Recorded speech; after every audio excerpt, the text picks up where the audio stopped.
Buddy, I love you.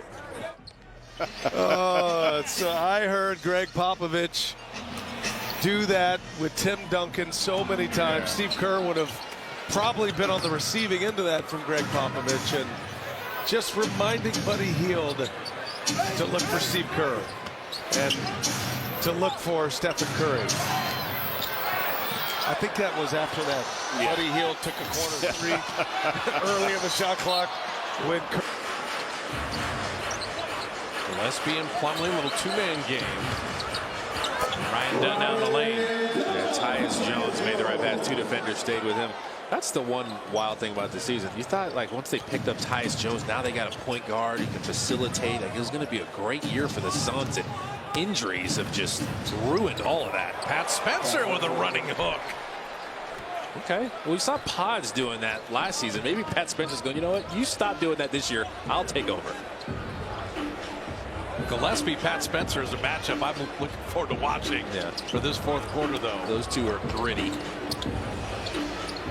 Ryan Dunn, 28th pick in the draft, and shot it well early in the season. Missed the three there. He's been defending at a high level. Dunn with the shot clock at 5, floating it flat, and Plumlee has guided that home. Plumlee is still serviceable. Absolutely. Mason Plumlee's always been a good backup big, whether it was Denver or whether it was shot clock at 5. Buddy Hield on Martin, just turns and fires in a deep 2. San Antonio tomorrow, then at Portland Friday, and then the Clippers at 12:30. If you have tickets for the last game of the season, remember it's 12:30. The day game, the whole league is playing at 12:30 as Ryan Dunn hits that 3. How well has Kawhi Leonard been playing? The season of Norman Powell, James Harden is kind of back to doing Harden type things. Spencer had that knocked away. And they defended at a high level really all season. Tyus Jones missing that 3. Iguodala got up top. Well, the thing about the Clippers, when we see them Sunday, they've got Bogdanovich, and then you're looking at Batum. You know, they have just their depth, and they're getting stuff. And Plumlee with the rebound. Jackson Rowe and Kevin Knox have checked in for the Warriors. Steve Kerr with the 29-point lead. You know what? The Suns to go on some. Definitely do the cornbread, though. I will respect what you've done. Put it this way: if people invite us to their suites in the playoffs, I'll take it. I'm good with that. Kevin Knox hitting a 3. This is it. You have no problem trading baskets back and forth the final 8.5 minutes. Getting out of here with a win. Tyus Jones skip pass. The Suns are going to be put on the brink of elimination. They lose this game. There's our friend Damian Lee. And TJD, that's a good rebound. Falling off Plumlee. We were talking to Damian Lee before the game. He's got a baby boy on the way. Congrats. He does. Third one. Third child, I should say. It's Kevin Knox putting it up and in. And just attack that awkward closeout after the amazing ball movement. That's what ball movement does. It just opens up drives for you.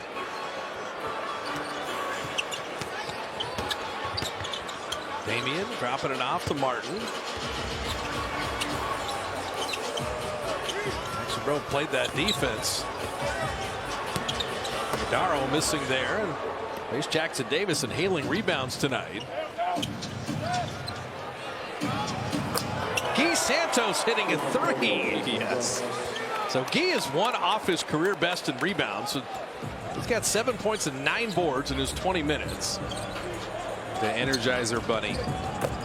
Coelho Energizador in Portuguese. You got that down. I got it. I'm impressed. Energizer Bunny. He is something else. Kind of impressed. It's 2 words. Kevin Knox missing there. Jackson Rowe setting it out. Guy Santos setting up Pat Spencer. Catch and shoot 3. Guy Santos is everyone's favorite teammate. Man. He's playing with Guy, who now has 10 rebounds, a new career high. Good for him. 10 rebounds is a great night's work for anybody. Yeah, to do it in 20 minutes. Rebounder. So the Lakers would have to go like 1-3 at least, or 0-4. The Warriors would have to either win out or go 3-1. with a lot of other things happening. Pat Spencer hitting another corner three. So Braxton Key, who was the G League Defensive Player of the Year. Yeah, really solid defender, high motor, adequate playmaker. Martin flat with that three. Continuing to look for the consistency with the jumper. Kevin Knox. And a nice play by Martin. Tracked down Minnesota and Memphis. Yeah, they have a tougher schedule left. Yeah, Pat Spencer setting up Jackson Rowe there to put it up and in. Get everybody some buckets. You may see Taron Armstrong. I'd love to see him. Yeah, he's a really good playmaker. Kind of a bigger point guard. He's gone and played in Australia. Damian Lee can still shoot. Dropping in that three. Taron Armstrong was pretty much by far the best player in that Australian league this season. That's where LaMelo Ball had played in Australia.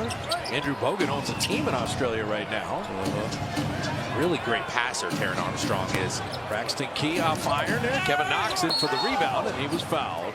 You see Braxton Key's jumper. It is a lot of these NBA teams have their star players. What else do you bring to the table? Yeah. So that's great on him to think about the defense and impacting the game in that way. And now you're getting a shot to play in an NBA game. 2 years at Virginia. He was undrafted. I think any undrafted guy that makes the league, it's incredibly impressive. That's huge. In Santa Cruz, Nicholas Kerr has done such an incredible job. Yeah. You think how ready Quentin Post was to play. Right. Monte Morris, speaking of great backup point guards. But probably the best undrafted player in the league right now is Austin Reeves. Braxton Key was going to send that down. Well, you say Austin Reeves, you know, Fred VanVleet would say, I was pretty good as an undrafted But player. who's the best undrafted player in the league right now, though? Austin Reeves. Yeah, no, I'm just throwing in other guys. Oh, for sure, yeah. No, give VanVleet credit. The best undrafted player. Ben Wallace, maybe? Yeah, Ben Wallace, Hall of Famer, undrafted in the Hall of Fame. I still want to know, because I've never been to this school, but Virginia Union produced Ben Wallace and Charles Oakley. Like what were they feeding W Hoop and be there for the Spurs trying to play spoiler, but the Warriors 3 games left after tonight. Playoff push continues. Jay Center's been great as of late, by the way. Trace Jackson 5 of 7. He's got 9 points and 5 boards. Oh, he played well. He got in the game early and had a huge impact. Very proud of Trace. Quentin Post has been so good, and there is the defense of Braxton Key with the steal, having it blocked, but TJD running the floor. That's why you don't assume. Sprint. You may get an easy one. We saw Jim Barnett come into the booth the other night as Damian Lee hits that three.